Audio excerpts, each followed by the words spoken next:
Yo patrons, this is Johannes from Noisebot, and today I'm releasing a new plugin called Solid, and it's for the higher paying tiers. But I will use the same video when I release it for everyone later on. So if you see this video as a normal patron, that means that it's been released for everyone. So, and the trigger point for me to release it for everyone, that is when I have the time to write the manual. So this is like early access to higher paying tiers, and let's have a look at the plugin. This is Solid. This was initially meant to be its own band in my plugin so that means that you can start to guess what this is. In you have 4 bands where you detect the fundamental peak in the low end, and then you can adjust the overtones or the harmonics of that. This adds another new fundamental octave down. So it's pretty much, if we have a look at this screen, there are a couple of other plugins that does the similar thing. So here we have Submarine from Waves, and we have BX Subsynth from Plugin Alliance. And there's also I think this is based on a hardware that I actually used in the studio. And that was a pretty funny thing, because every time I used it, I thought it sounds really good. But then I had to adjust it post the octave down, and I often used a hardware Pultic to do that. And then I ended up removing the BX Subsynth and just using the Pultic, and that was how I found out that Pultics may be cool, because I have had a hard time understanding why people like Pultics that much. But this plugin made me use it in a way so it made sense. All right. Enough of that. The thing with all these kind of plugins is that they are really hard to dial in, and I don't think Wave Subsynth or Submarine, it's really cool for like cinematic effects. When you have an explosion and you want a little more rumble, it's perfect for that. In music, not so much. It's really hard to dial in. So let's get rid of that. And this thing, I don't know. I never use it anymore. I bought it, but I don't use it anymore. So I don't know.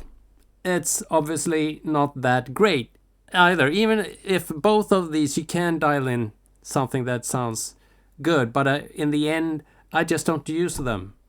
So my goal with Solid was to create something that I would use. So the settings you can do is more aimed at doing something that makes musical sense. So we're gonna start by demoing this in a situation that's just not gonna happen, hopefully. So let's remove this. To begin with, I created this kind of drum and bassy loop thing. And let's remove those for now. And it sounds like this.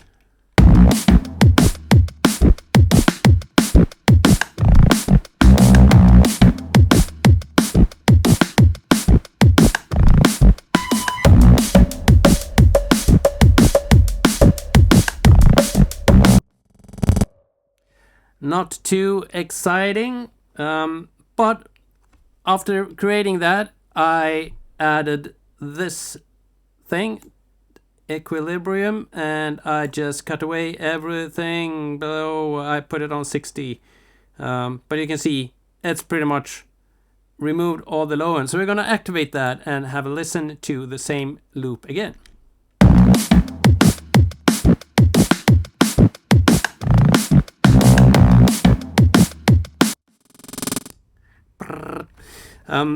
No surprises, there's no low end because I cut it away.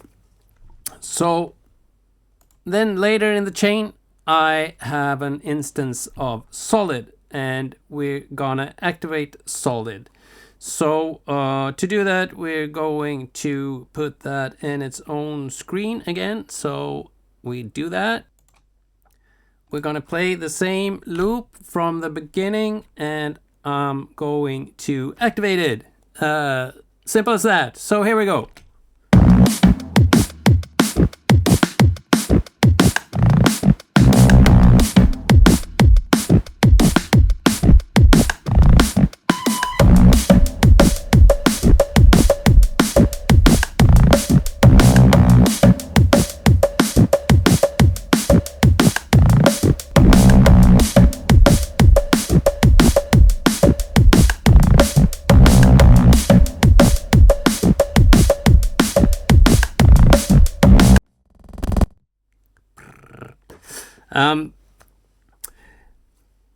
That's solid. So even in this extreme situation, we have cut away all the low end. I could recreate something that most people won't be able to tell that it's artificial foundation and low end, really. So I'm gonna show you another example of this by using another instance of it. Let's go to the main screen and we go to this track, which is a master that's made, but it kind of lacks that bottom, really, just the lowest octave. And it's nothing wrong with this match. It sounds okay. Let's have a listen to it.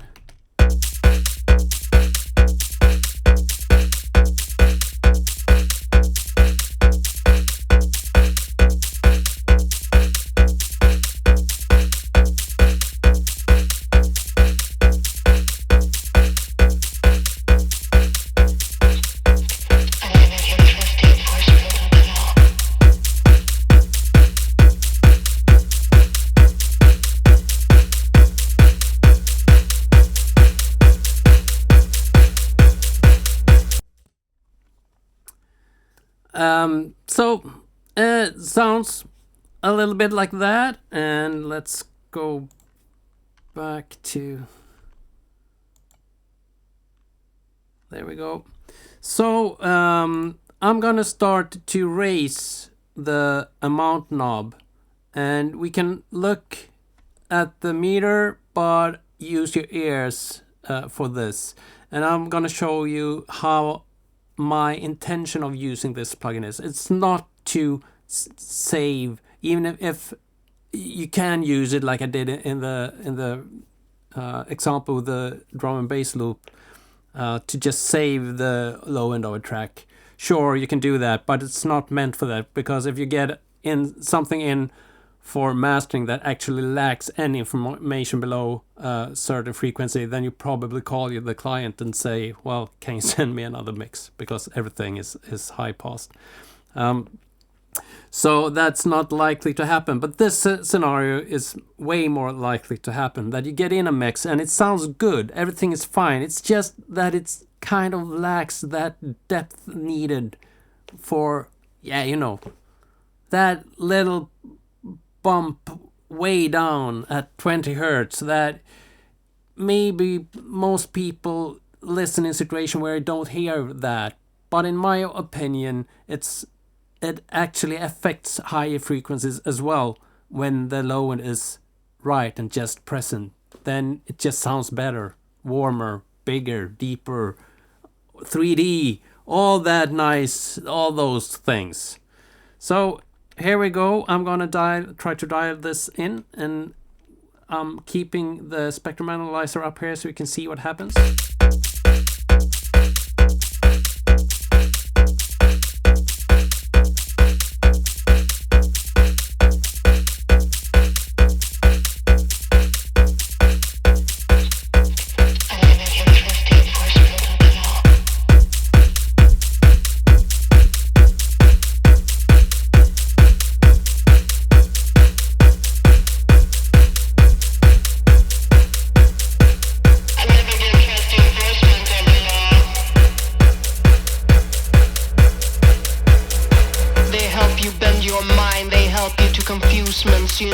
when to say yes or when to say no.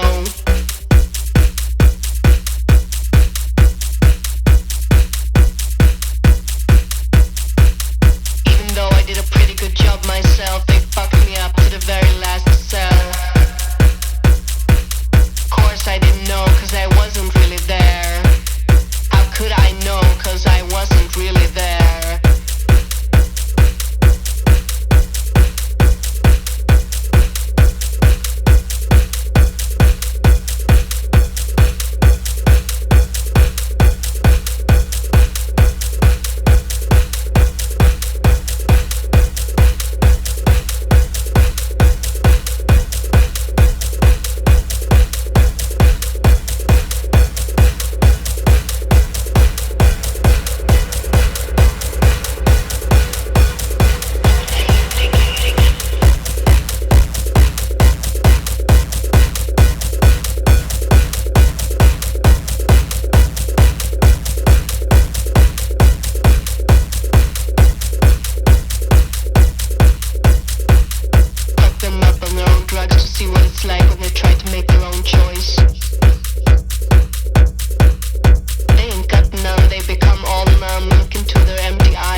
I hope you can hear that.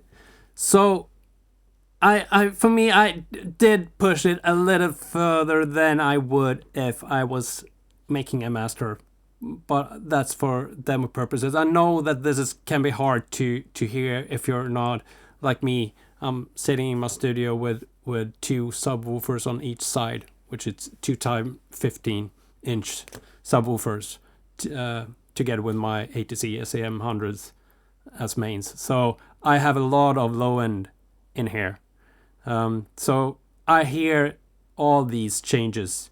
It's a little bit too much in here. But most of you probably don't hear this if you're on headphones, or if you're watching this on your phone or something, then it's just completely pointless. But this was mostly to demo how it's intended to be used. It's just when, it's just a little bit flat sounding, and an EQ won't do anything because there's just nothing there. There's no information to boost. In most situations there probably is something to boost, but this is when there's just nothing. When you're using an EQ and nothing happens, then you can pull out Solid and fix that. All right, now the hard part, to try to explain how this plugin works, which is, it's a lot. And if you watched me dialing this in with this song, you can see that I'm doing extremely small adjustments, and I haven't come up with a way to get around that. It's often better if you don't have to be that, just moving something 1 pixel and a lot happens. But in this plugin, it's been really hard. So this is the best I come up with so far. It's not done yet, so we'll see. But let's start with resetting this to the default position, and we're going to start to talk about the different things in this plugin. First off, the input gain and threshold works the same as in so you don't need to use them. The input gain is just used for the envelope followers, so it doesn't affect what you are hearing, but it affects everything that's reacting to the signal. And so if you can't really hear an effect, or you don't get any meters moving or things like that, then you can just boost the input gain a little bit. Or if everything is just as red, or you can't dial in, if you're working with a really hot signal, then you can attenuate the signal a little bit to make it work better. So that's the input gain. Threshold, this threshold, there are 2 thresholds in this plugin. This will just bypass the plugin when the signal is below the threshold. So let's listen to the delta when we do that.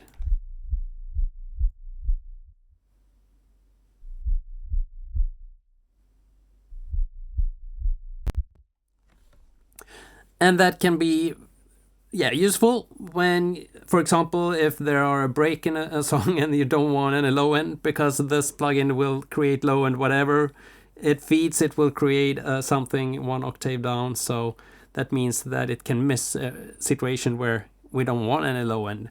And the threshold can be used for that. It saves you a little bit time of automating the amount knob. So sometimes you need to do that anyway, but it makes it a little bit easier anyway. Then we have the tone and the peak control here. These are actually placed a bit backwards. It should be the other way around. The peak should be here and the tone here. But there are reasons why it's layout like this. I will maybe change this in the future, but I will describe them first.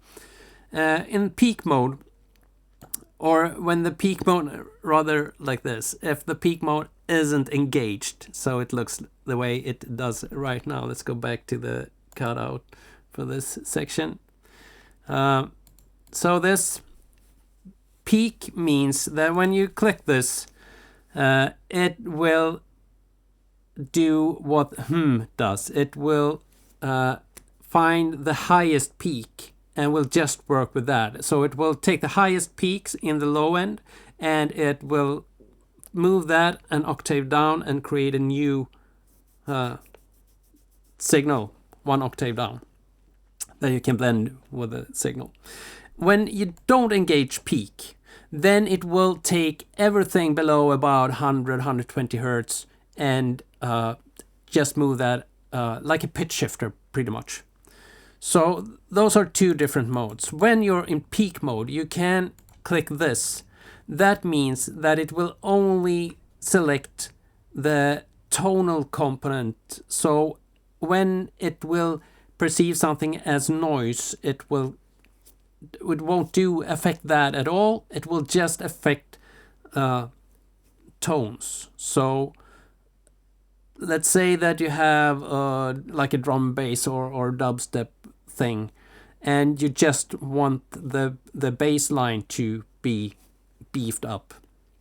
Then you can use this mode. So then you have peak engaged and tone engaged, and that will disregard everything that's considered as noise, like the first initial transient of a kick, for example, or other. As soon as there's a bit chaotic content in the low end, then it won't do anything with that. Leave that alone.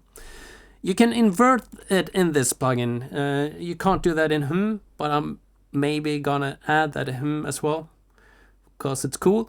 What it does when you invert that, then you guessed it. So then it will only affect the noise part of the signal.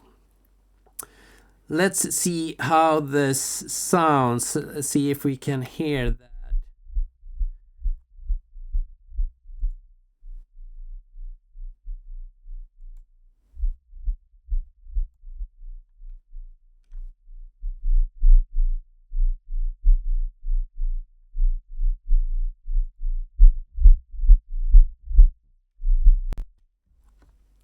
So that's how that works. You could hear when I put it invert, it found the kick, bang, bang, bang, bang, bang, bang.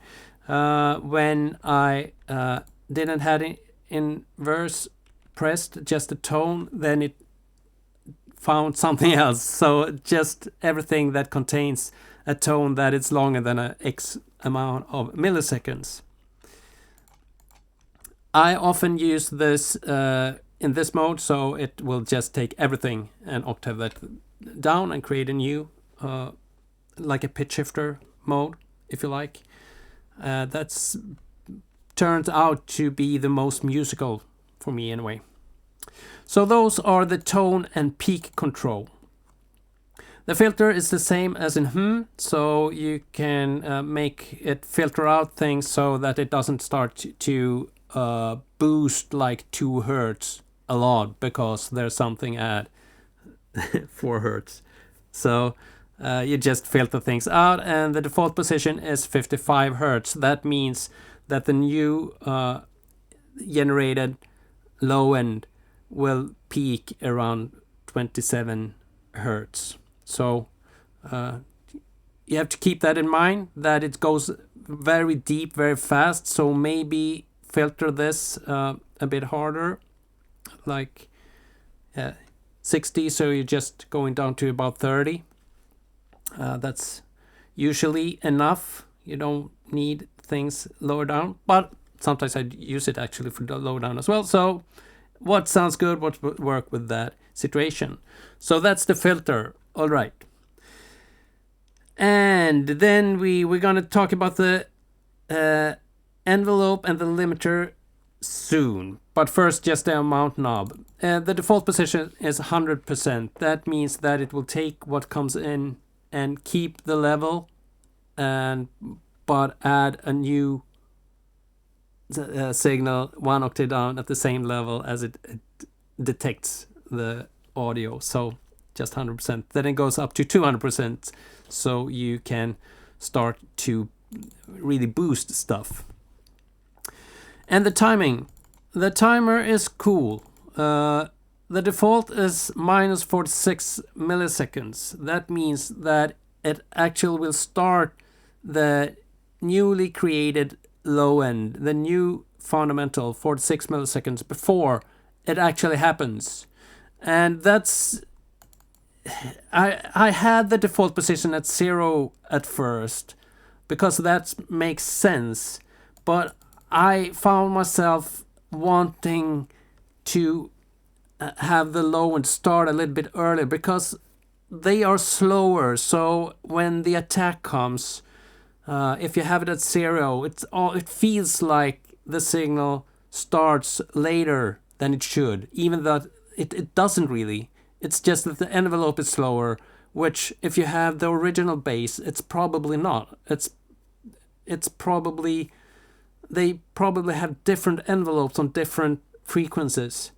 So I tend to work like this. So I push it a bit further. Sometimes I even on purpose let the low end start before the actual transient, so you can actually hear it. You can hear that the low end is coming, and then you get a transient a bit higher up in the frequency. So experiment with that. I have had situation where I wanted it on the positive side as well. So I push the newly created 1 octave down signal forward in time, so it comes later. So I delayed a little bit, but most of the time on the negative side. So it's actually it's kind of a look ahead setting. Sorry. All right. That's the timing, and then we have the envelope. Or let's play around with the timing before we do anything else. So let's play this, and see if we can hear.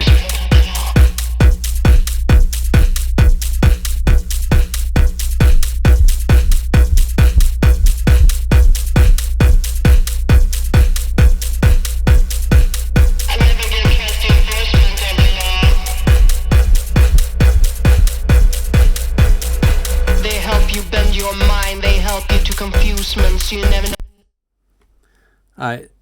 Yeah, it's a bit much right now, but it's just so you could be able to hear it. You can hear that I move it back and forth, and that it starts to sound as a line at about -40, -50 somewhere.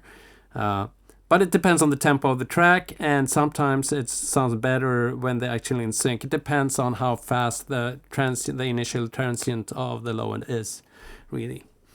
And to talk about the transient and the form of the newly created octave, what you will realize is what sounds better, good, one octave up, isn't 100% sure that the envelope and how it sounds actually doesn't mean that it sounds good one octave down. Not by default. Sometimes it does. Sometimes it just feels like this is low end from another track that we try to mix in. And then we can use the envelope. And we start with, on the bottom here, we have an amount knob. So you can decide how much of the envelope will be used. And the envelope works a bit like in Shape 2 Advanced. So it takes the envelope from the original bass and apply it on the newly created low end. That means that let's play around with it. So the default position is about, I don't know where we are at this. It's 50 milliseconds at the lowest for release, and 1 second the longest release, and it's 1 millisecond the shortest attack, and the longest attack is 200 milliseconds. So you can do it pretty slow. So how should we demo this? Let's start with listening in delta.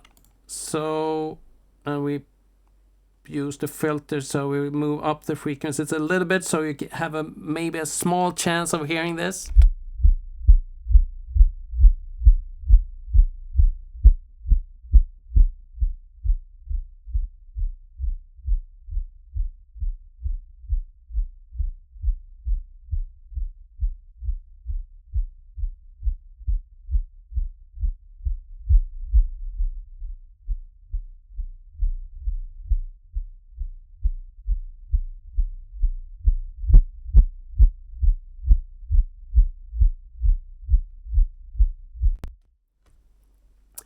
So you can adjust the timing a little bit, and you can decide how much of the envelope you want to use. So that means if you have an attack of a kick, for example, and that will trigger clipping or something, so you get distortion down the line, then you can adjust the attack a little bit using this. And you don't have to go to 100%, so you just use the envelope. You can use it like somewhere here, 33%, and slow down the attack, and that means that you pretty much just compress the initial transients of the sound, and by that it doesn't go as high, so you don't create as high peaks. So that's the envelope control. My experience is that Solid sounds the best when you're not using the envelope.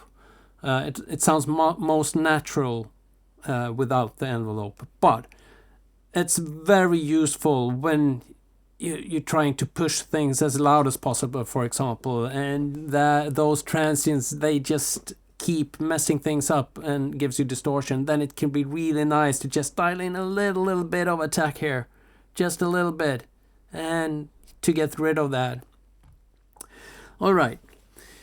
Then we have the limiter, which is an essential part of this plugin. Let's remove the envelope and let's remove the limiter for now and listen to the delta.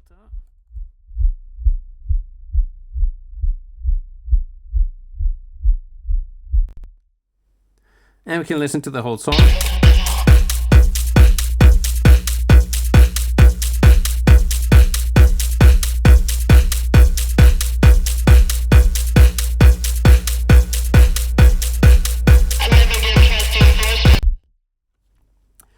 this actually sounded pretty good without the limiter, so maybe I would just use the amount knob and dial this back a little bit.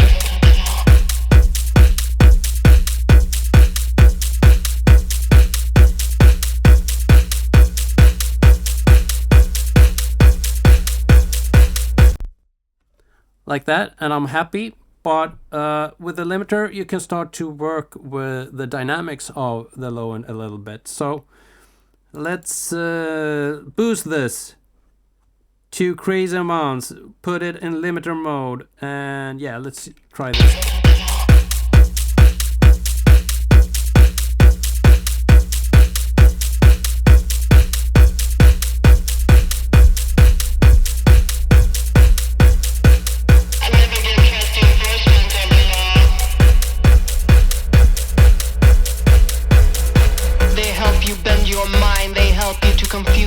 You never know when to say yes or when to say no.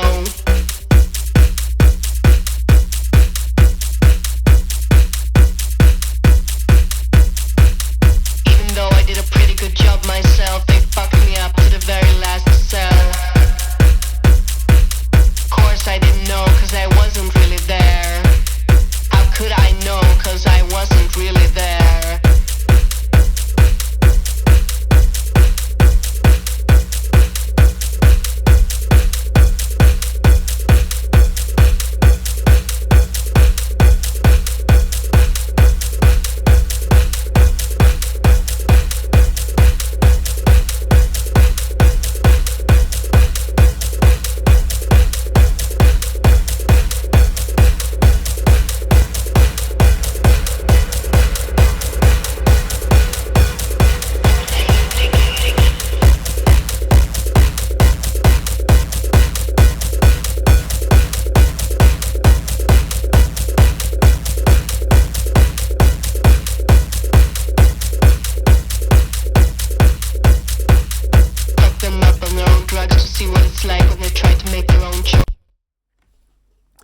With the limiter, which can be set to limiting when you drag this to the right, or compression mode when you drag this to the left, and it's almost turned off when you're at the most left side with this control, and to the right you just limit. It's just a brick wall limiter pretty much. And I haven't put numbers in this limiter for a reason, or the gain reduction meter either. It's an, yeah, what should you say, a calculation of what the limiter is doing rather than actual numbers, because the math got too complicated, so I couldn't give you exact values. But for me, this is good enough. I dial things in by ear anyway, so it's not an issue. I hope it is not. If it, yeah, we'll see. I have a kind of goal just to challenge myself to do the math to do this properly, or what you call it. For me, this is properly. But if you want numbers, if you want to see how much gain reduction, for me it's like, what does it matter if it's 3 or 6 decibels of gain reduction when you're working with frequencies that you basically feel more than you actually hear? Then it becomes, I don't know. It's just why do you need that number?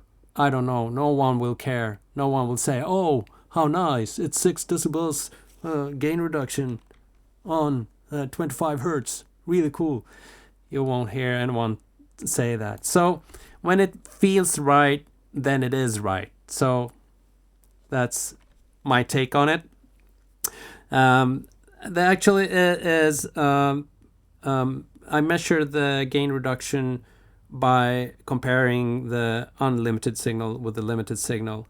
So the gain reduction in itself, that math is actually correct, but then the release time it's really hard, because the limiter works in FFT mode, which means that it will limit audio in chunks, not with every sample, which makes the math a bit complicated, at least for me. when you're a stupid guy like me.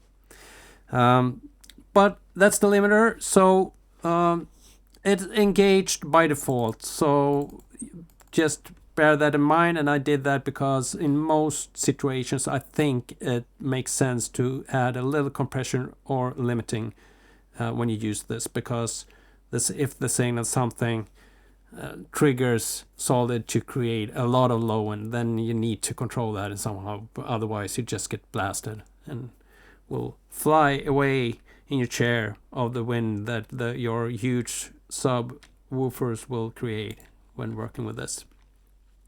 Then we have the normal loudness compensation things, continuous mode for if you want that activated. I actually don't use loudness compensation in Solid. Almost removed it from it because I don't think it's really necessary. But then I had one track that actually affected the loudness a lot, and then I decided to, well, yeah, okay, let's leave that in.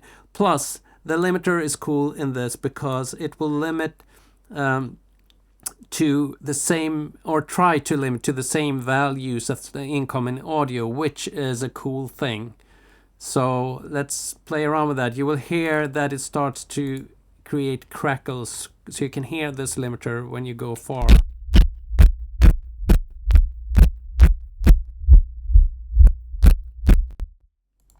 So you clearly hear that, but it can be a cool thing if you want to stay as close to the original peaks as possible. Then it could be cool to use that, listen in delta, and dial in the FFT limiter so that you get rid of the most crackles. Let's do that.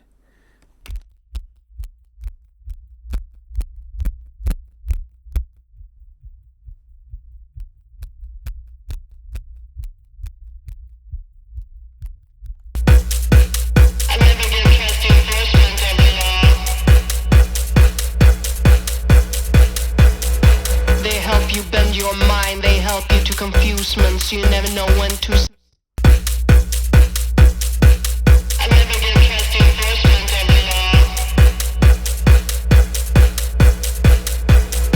They help you bend your mind, they help you to confusements, you never know when to say yes or when to say no.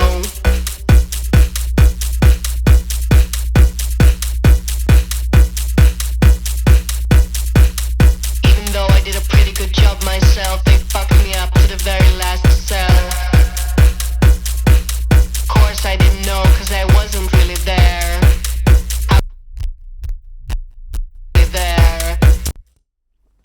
Yeah, you can hear the limiter working, so that can be a just like a thing to check how much distortion will be added by adding more low end, pretty much, or just to stay close to the initial heights of the peak if you want that. But if you do that, then it's harder to add any real amount of low end because low end has higher peaks. That's just the way it is. Yeah, and open the manual will just give you a page telling you that I haven't had the time to write the manual, and delta and bypass, you know, those two. I think that's enough for Solid.